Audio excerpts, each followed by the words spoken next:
warahmatullahi wabarakatuh. Sebelum di sini perkenalkan kami mahasiswa Universitas Negeri Semarang. Kami dari jurusan Pendidikan Biologi B tahun 2024. Di sini saya Nabila Berliani dari NIM 053. Saya Abida Delia dari NIM 051. Saya Canis Maula dari NIM 089. Saya Ratri Intan Ulul Azmi dari NIM 091. Dan saya Intan Syarwatifah dari NIM 058.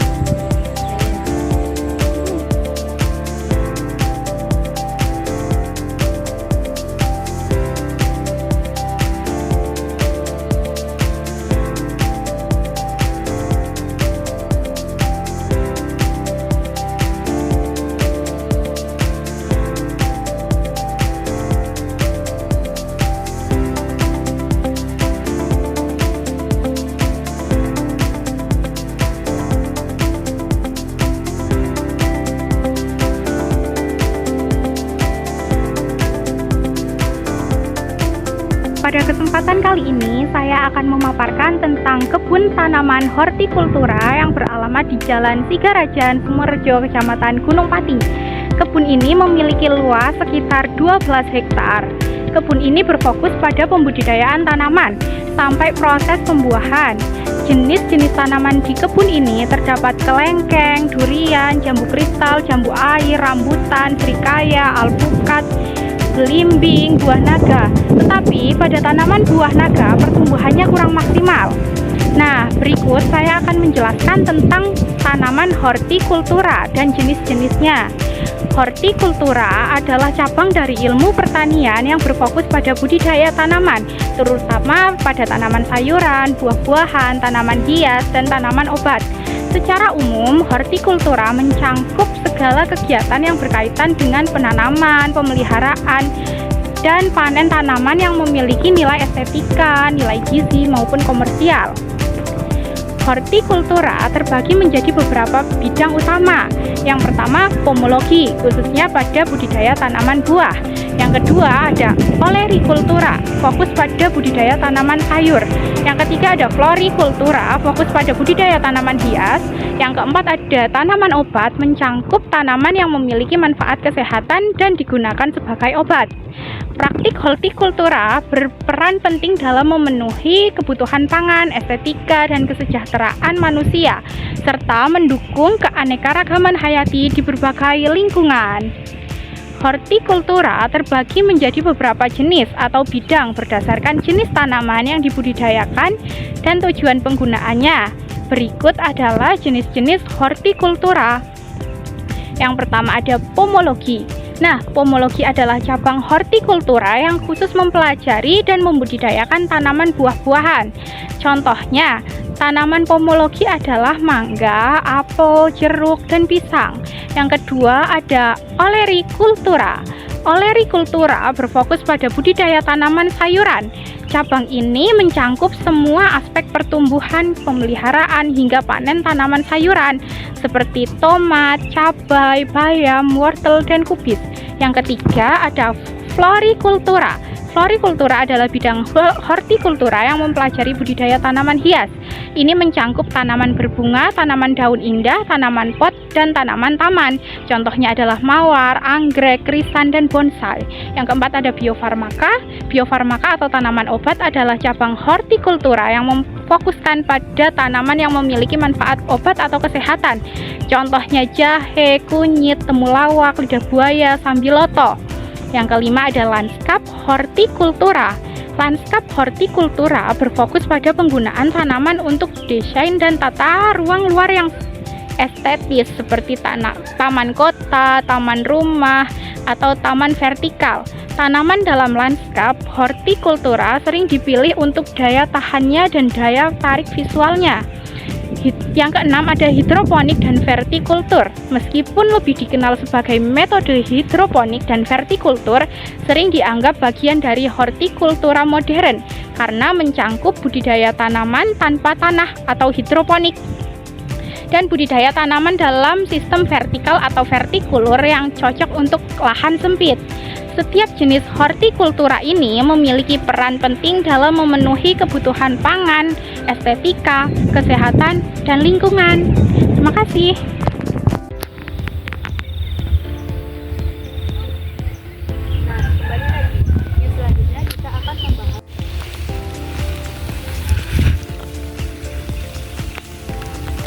jika kita menjadi tenaga pendidik, kita bisa mengajak peserta didik untuk melihat tanaman secara langsung dan belajar mengenai proses fotosintesis.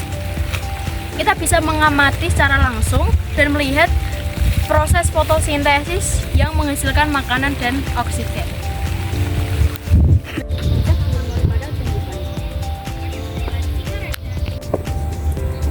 Nah, aspek yang kedua yaitu tentang memperbanyak tanaman.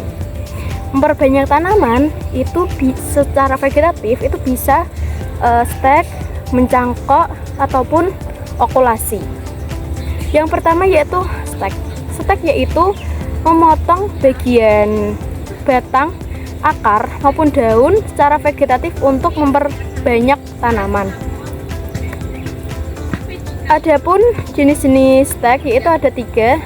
Yang pertama stek batang, yang kedua stek daun, dan yang ketiga adalah stek akar. Yang pertama stek batang, kita memotong bagian batang dan menanamkan di tanah ataupun di media tanam.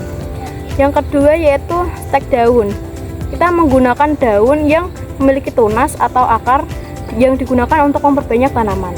Yang ketiga yaitu stek akar, kita menggunakan akar untuk memperbanyak tanaman. Yang kedua yaitu okulasi. Okulasi yaitu memperbanyak tanaman secara vegetatif dengan menyambungkan bagian tanaman yang diinginkan dengan tumbuhan atau induk yang sudah ada. Nanti kita bisa mengajak peserta didik untuk mempraktekkan secara langsung bagaimana itu stek, cangkok, dan okulasi. Tiga yaitu metode cangkok.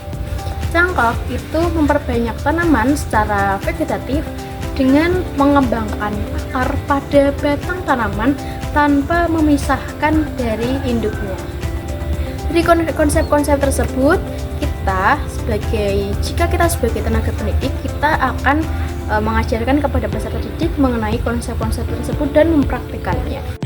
Nah, di sini saya akan menjelaskan tentang konsep anatomi dan hormon pada tumbuhan. Anatomi tumbuhan sendiri terdapat beberapa. Yang pertama, dari paling ujung bawah ada akar, agak naik ada batang, lalu ada cabang, terus ada bunga, ada buah. Sebelum buah ada biji, dan setelah biji ada bunga. Nah, di sana terdapat bawah sana ada akar, lalu ada batang, lalu ada daun, ini ada bunga, dan di sini ada buah. Di dalam buah terdapat biji. Nah, yang selanjutnya kita akan belajar apa itu konsep hormon pada tumbuhan. Konsep hormon pada tumbuhan ada beberapa. Berikut adalah beberapa di antaranya. Yang pertama ada hormon auksin. Hormon auksin adalah hormon yang mengatur pertumbuhan akar dan batang.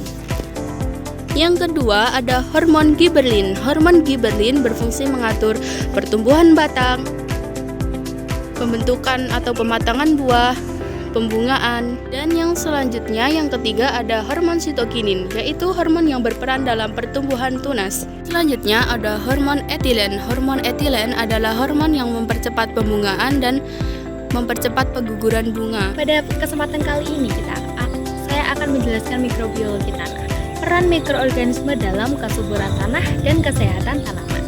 Coba bayangkan tanah sebagai rumah yang sangat ramai, penuh dengan penghuni kecil-kecil yang tidak bisa kita lihat dengan mata telanjang. Penghuni ini adalah mikroorganisme seperti bakteri dan jamur. Mereka seperti koki dan penjaga kesehatan untuk tanaman yang hidup di tanah itu, seperti koki nutrisi. Mikroorganisme ini punya kemampuan luar biasa untuk menguraikan daun-daun mati, akar-akar, atau bahkan kotoran hewan yang ada di tanah sebagai nutrisi yang siap dimakan oleh tanaman. Misalnya ada bakteri yang namanya Rhizobium. Bakteri ini tinggal di akar tanaman tertentu seperti kacang-kacangan. Mereka mengubah udara yang mengandung nitrogen jadi nutrisi bagi tanaman. Jadi tanaman bisa dapat makanan tanpa harus mencari tempat lain. Yang selanjutnya yaitu ada si pembuat humus. Bayangkan, mikroorganisme seperti pembuat kompos alami. Mereka menguraikan bahan organik. Hasilnya adalah humus yang merupakan tanah super karena bisa menyimpan air dan nutrisi lebih baik. Jadi tanaman yang tumbuh di di tanah humus akan lebih mudah mendapatkan nutrisi dan air. Humus ini kita bisa ibaratkan pupuk ya. Yang selanjutnya yaitu sebagai pengendali penyakit.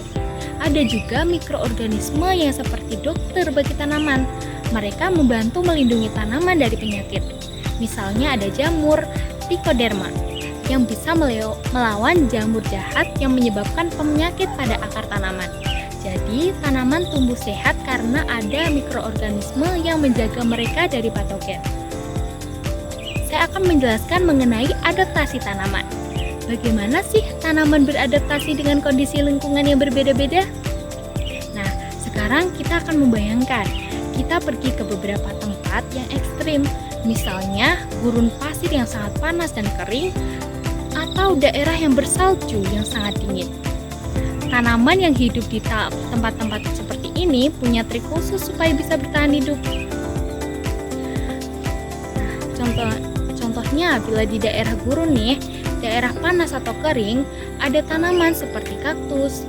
Mereka punya trik untuk menghemat air.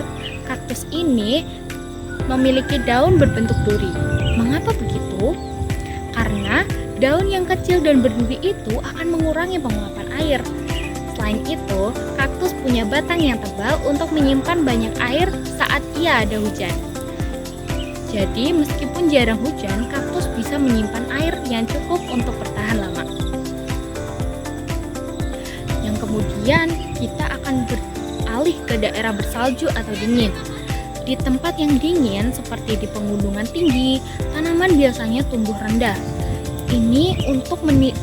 Hal ini tuh untuk melindungi mereka dari angin kencang dan suhu yang sangat dingin. Mereka juga bisa menyimpan zat seperti anti beku di sel-sel mereka, sehingga tidak mudah membeku meskipun suhu sangat rendah. Tanaman di tanah yang asid, misalnya di pesisir laut. Tanaman di daerah ini harus pintar mengatur kadar garam.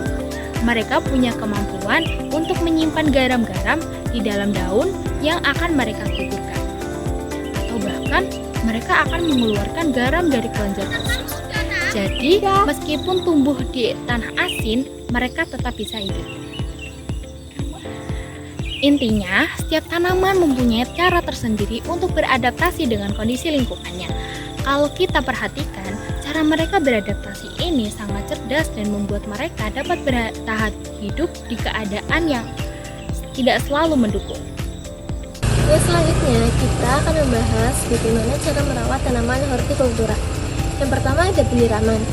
Penyiraman dilakukan secara rutin pagi dan sore hari. Nah, penyiraman itu tidak boleh dilakukan selalu dengan air karena dapat mengakibatkan akar membusuk.